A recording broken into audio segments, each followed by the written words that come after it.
Okay, I finally got the tape flipped over. This is a second shot looking across the courtyard. This was a great big group of these apartment buildings. Okay, picture number 37, I guess, or 57, I can't read. It's a street scene in the city we were tracking in. This is just what a typical run-of-the-mill street would look like that we'd walk down knocking on the doors. It was kind of interesting because there were dogs at all of them. They couldn't get us because of the big fence, but they always came out and made there's a lot of noise. The people would always say, "Oh, be quiet," and the dog never would. And it was very convenient for the people because they couldn't hear what we were saying, and they'd stand up there at their door about 30 feet from us and listen a couple times and then grin and point at the dog and go back in. That was pretty funny. Okay, this next picture, 38, it's a bread store outside of our house. This is where we bought our bread. Bread stores all over the place. It was closed at the time, and there were some funny-looking people standing out in front, so I took their picture. The next one was a fellow who lived down the street from us, who was sitting out in his yard one time when we went past. A lot of them have these gardens in their backyard. They grow their food. They don't trust anyone else's really to speak of. Okay, this next one here is the station that we got on to go into Paris. We'd go in probably twice a week because my companion had a lot of things to do there. It's a railway line that went into the south of Paris and hooked up with the metro. And it cost something like 14 cents to go in, which added up actually. It was pretty expensive in the long run.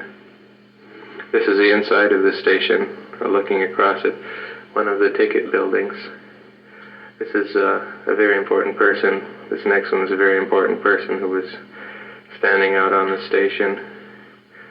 It's another great view of the same wonderful person. I took this picture looking down the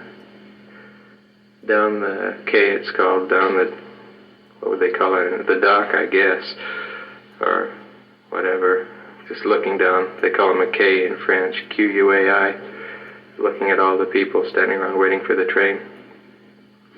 The next one is my companion, Elder Barnhurst, who was also there with me as a general rule. One after that, there's this girl, a student, sitting on her suitcase waiting for the train. This train was just a suburb line, but it hooked up with the big lines, and a lot of students had come through because one of the stops on it was the Cité Universitaire, the big place where all the students stay in the summer with the university dorms. This next one here is a symbol that was painted all over the place. It's put there by Occident, which is a local right-wing group roughly akin to Hitler's Youth. The one after that shows a sign which they painted on this other wall. It's kind of funny because usually you just see communist things painted around about U.S. go home. But this one was talking about how bad the Vietnamese were. It's too bad because they always signed their name after this next picture. I took a little bit farther along. I couldn't get both of them into the camera. They always write Occident, and then everyone knows that they're just Nazis. And it ruins all the wonderful things they said about us. But the communists get in too. This next picture was at an HLM. It's the cheap housing. And this Humanité, it's a communist newspaper. I guess all these guys didn't buy it, but the Humanité had gone and posted the newspaper along these billboards that they apparently had just for that. So the guys would come by and sort of read it. I don't really think too many of them did. This next one is in a woods that we had in our city. It was kind of nice living there because we had this great big park, Le Parc de Sceaux, next door. We were in there one time. I got a picture of these two animals that were running over us. That's the next picture. They jumped over us and kept going. Next one after that is looking out across this big lake. On the other side there's a big sort of cascade fountain, which wasn't going at the time, but I'm told when they turned it on it was very pretty. This next picture is taken in the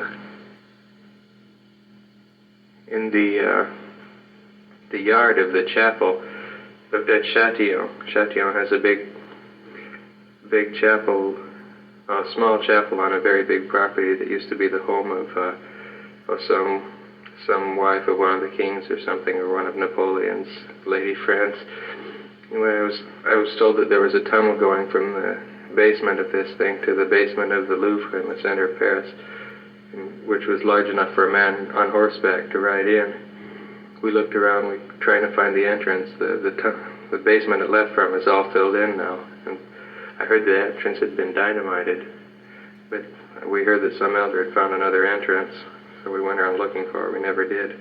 One of the members told me that one week two elders had gone down there with shovels and looked for it for 3 days, but didn't find it. Next picture is a time exposure that I took, tried to get the Eiffel Tower. I sort of moved the camera a little bit. Next picture is the same thing, but I didn't move the camera quite as badly.